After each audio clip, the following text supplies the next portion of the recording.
So before this video starts, I just wanted to let you guys know in advance that this isn't a typical troubleshooting boot or blue screen video. I need my PC up and running. I specifically have this project due very soon, so I'm trying to get this going, and this happened to have happened at the same time. So this is me explaining what went on and what I think might be the problem.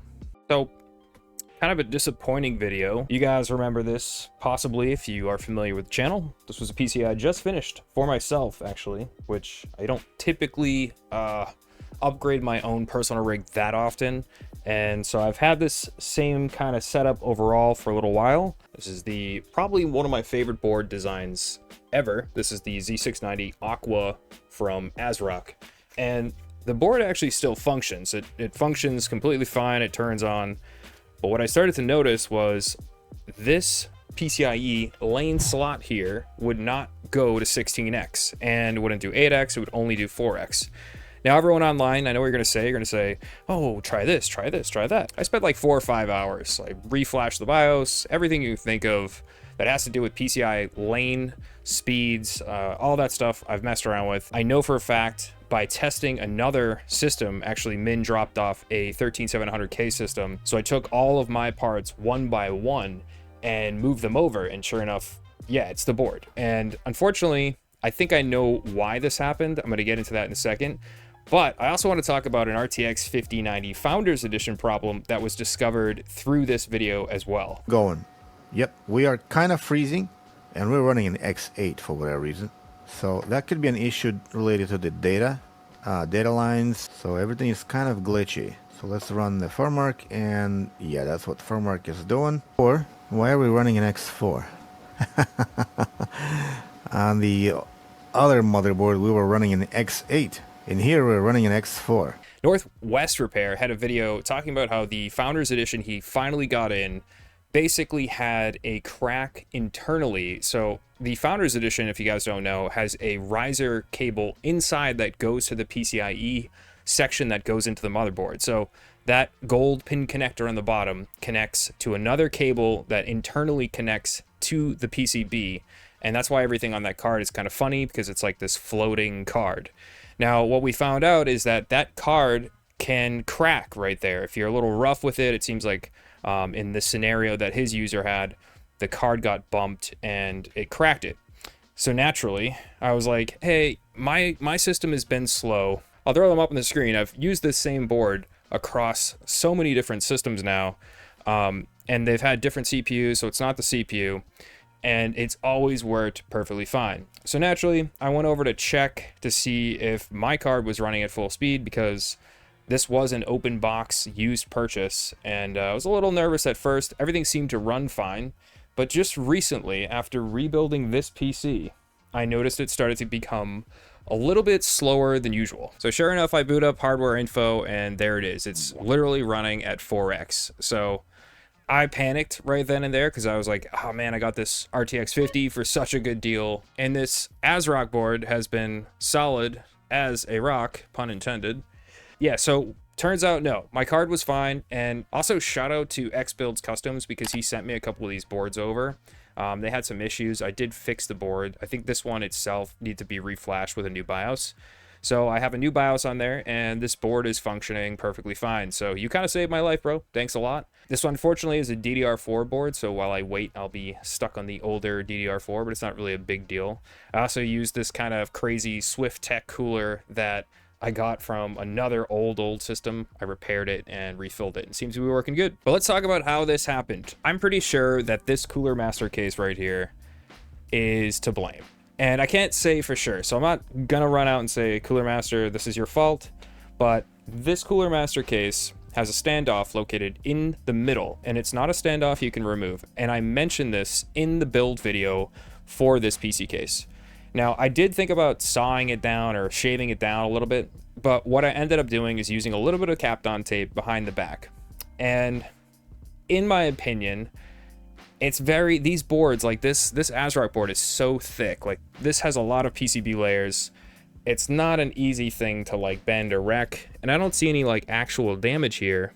But it is interesting that I've used this board for all of this time, And the second that I move it into a system that has an issue with the standoff, I always remove the standoff back here. And I can't remove the standoff. I have a bad lane slot. And if you look at where it lines up, right here is exactly where it lines up. It's like right about here. So any of the pressure would have been right in that spot. And it was a little bit tough to get the card to slide in, especially in this case. Like the card, the Founders Edition card in general, is just a little offset. Like everything is just a little bit offset versus a normal AIB card. Not that the tolerance or like where the card goes in is different, but like where the HDMI sits and like pushes on these PCIe things back here, like everything's shifted just a little bit. Something about the offset of the card that prevents me from using my existing setup. Almost as if all of the ports are shifted, preventing me from plugging in the connector. We rotated the DP and HDMI receptacles, so now it's easier to plug in your HDMI and DP connectors. I've been a gamer my whole life. So just to go over how I tested this, pretty simple. I got a iBuy power system that Min dropped off. Went and used the 13700K and the DDR4 out of that system because the boards that I have are DDR4, unfortunately. And anyway, those plugged right into the boards, no problem. We had no issues. Dropped the 5090 in, no issue.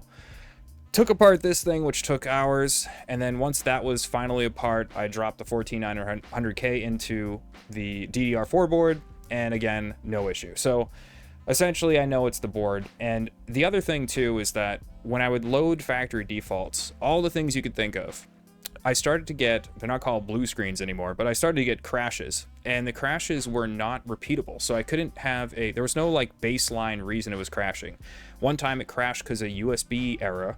One time it crashed because of a power issue. And like I could go on with the list goes on. So I don't know what's going on with this board in general, but something happened after I moved it into there. The other thing I did too, to see if I could save some time, and guys, I know how to use the internet, okay? I know how to go on Asrock.com, but I wanted to call Asrock to see if they could help me RMA over the phone. And they kind of like sent me around a little bit, and then finally the lady was like, let me send you an email and we'll set you up for an RMA. She sends me an email with the link to the website to RMA. So I was like, I got nowhere with it. I even took pictures of it and brought it with me because I had to go to the dentist today. It was another project of mine in my mouth. I had one other thing I wanted to talk about just because I get a lot of emails from subscribers and just random people on the internet. High-end builds do not do that well on YouTube. They used to do okay, like some guys like GFF Events who does custom loops that are amazing systems. Those videos do pretty well. But when it comes to like just straight up building a high-end PC, there's too many shorts that do that stuff really fast. So it's kind of like uninteresting unless you can find a topic around it. And the issue with that is a lot of people are very jaded on the RTX 50 series and like seeing the same old builds over and over again. So in my opinion, if you're going to reach out and ask me to do stuff and then also kind of ask for you to do it for free, because that's usually the vibe is like, oh, I'll give you all this stuff, it'll be great for your channel. It's not really great for the channel. It kind of just like slows me down in a lot of ways, and I also got to come up with an idea, like what's the concept of the video. If I can't come up with a concept, it's just another build video. And it's like this build video back here, I got a great idea for it. The guy's running all LCD fans, like all of them are LCD fans. The AIO has them, and he has, I think it's like 9 of the new Lian Li LCD fans. So the plan is build a PC, test the LCD fans being on and off, or basically have like a benchmark, a test bench setup of having it without the fans, and then including the LCD fans with the software, and seeing what the difference of the performance is. So that's like the idea of the video. There's a good concept. There's a solid, nice looking build, and hopefully it'll come together in an interesting manner. That being said, yeah, just like hitting me up in the email saying, oh, I'll give you like free work. I don't know, it doesn't really like ring well with me. Anyways, guys, that's gonna do it for the video. Let me know what you think. I really hope this gets solved. I'm sorry a normal upload didn't come this week, but yeah, that's the reason why. So I'm just letting you guys know. That's it. Take it easy. Bye.